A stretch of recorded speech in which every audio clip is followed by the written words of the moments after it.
रुड़की में रुड़की टाकीज चौक पर अंडे बेच रहे युवक की हत्या के बाद युवक का शव पोस्टमार्टम के लिए सिविल अस्पताल ले जाया गया तो वहां जेसीपी पार्टी की राष्ट्रीय अध्यक्ष भावना पांडे पहुंची और मृतक के पिता से मामले की जानकारी ली। वहीं उन्होंने धामी सरकार और हरिद्वार पुलिस पर गंभीर सवाल उठाए। इस बीच उन्होंने धामी सरकार से मृतक के आश्रितों के लिए मुआवजे की भी बात की। उन्होंने कहा कि आरोपियों की जल्द गिरफ्तारी हो और उन्हें उनके द्वारा किए गए अपराध की कड़ी सजा मिले। मृतक के पिता का कहना है कि उनके बेटे के कातिलों को फांसी की सजा मिले, तभी उन्हें इंसाफ मिलेगा। आपको बता दें कि बीती रात रुड़की के रुड़की टाकीज चौराहे पर अज्ञात लोगों ने बाल्टी से पीट कर हत्या कर दी थी।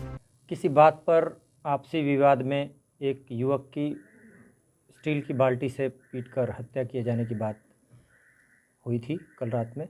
इस संबंध में मृतक आकाश उर्फ साधु के पिता स्वामीनाथन की ओर से तहरीर दी गई, जिस पर अंतर्गत धारा 302 आईपीसी का अभियोग पंजीकृत किया गया और उस अभियोग में वांछित अभियुक्तों की गिरफ्तारी हेतु प्रयास किए गए, जिसके फलस्वरूप अभिषेक नामक अभियुक्त को गिरफ्तार किया गया है।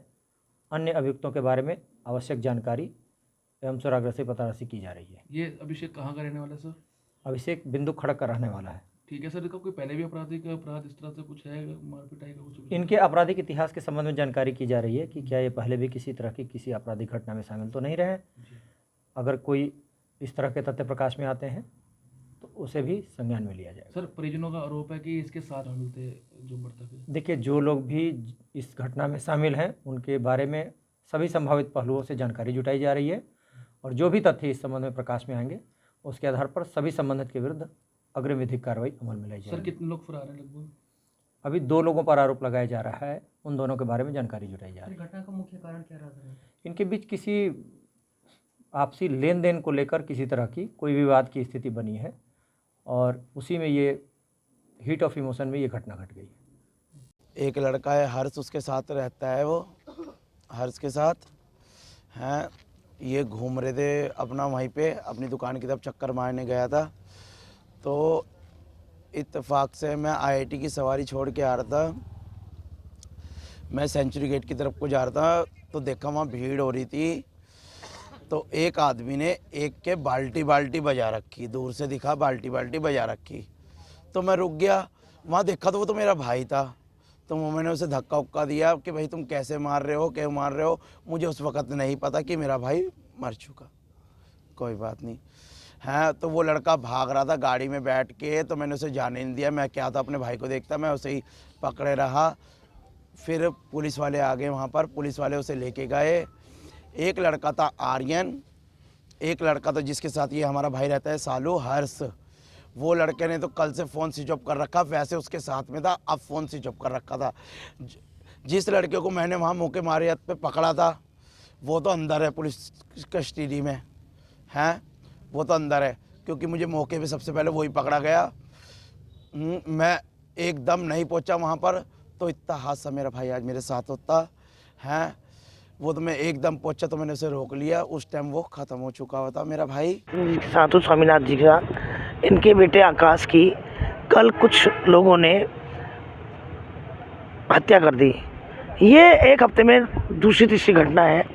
आज कानून व्यवस्था बहुत लचर है और मैं चाहती हूँ सरकार से और कप्तान से पूछना चाहती हूँ, भाई कहाँ है आपकी पुलिस? गश्त लगाती थी कि अब कहाँ गई पुलिस?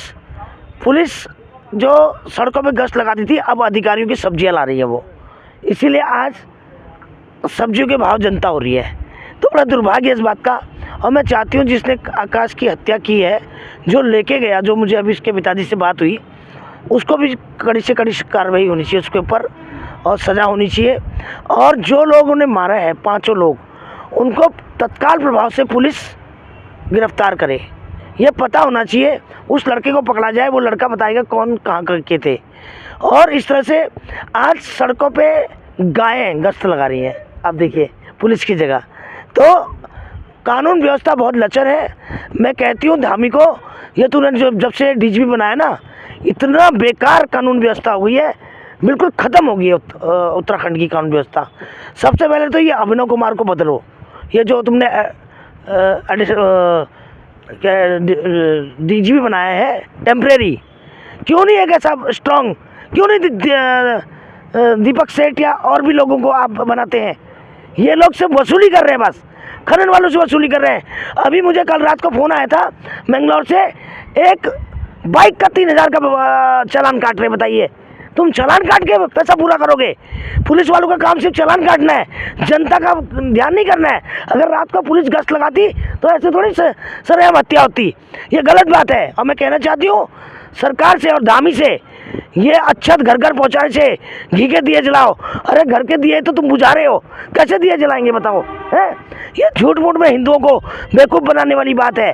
और ये धामी के लिए अगर नहीं चला सकता सरकार तो रिजाइन कर दे धामी, नया सीएम लाओ। ये आए दिन ये रुड़की शहर ऐसा हो गया है कि आलू प्याज के भाव हो गए इंसान की ज़िंदगी। आप एक देखिए, सड़कों पे लोग कुछ तो ठंड से मर रहे हैं, कुछ भूखे मर रहे हैं। वो बेरोजगार लड़का अगर वो अंडे बेचकर अपनी ज़िंदगी बिता रहा था और उसको मार दिया, बड़े दुर्भाग्य की बात है। मैं चाहती हूँ उनको सजा हो, कड़ी से कड़ी सजा हो और तत्काल प्रभाव से उनको पकड़ा जाना चाहिए। अगर धामी से नहीं चलती सरकार तो रिजाइन कर दे धामी से। मैम अभी पिछले देश के वहाँ योगी ने चाबुक चला रखा है, जितने गुंडे मावाली हैं सब उत्तराखंड में बस गए। ये सब दिन रात शराब पीते हैं, सूखा नशा करते हैं, उनको होश नहीं है किसके साथ क्या व्यवहार करना चाहिए, दिमाग से आउट हो रखे हैं। तो मैं चाहती हूँ कि जितने भी ये बाहर के क्रिमिनल हैं उनको पकड़ा जाए। यही आगे क्राइम कर रहे हैं। हमारे उत्तराखंड की जनता इतनी क्रिमिनल है, सरकार अपने कोटे से देगा ऐसे लोगों को। वैसे तो अलाउंस तो करते हैं 20-25 लाख रुपया, इनको भी दे, उस गरीब जनता को दे। जो बच्चा अभी संसार में इतनी बेरोजगारी है, इतनी ठंड में बेचारे अपने अंडे बेच के अपने बच्चों का गुजारा कर रहे हैं और उसको भी मार दिया जाता है। ये बहुत गलत है और अवश्य देना पड़ेगा।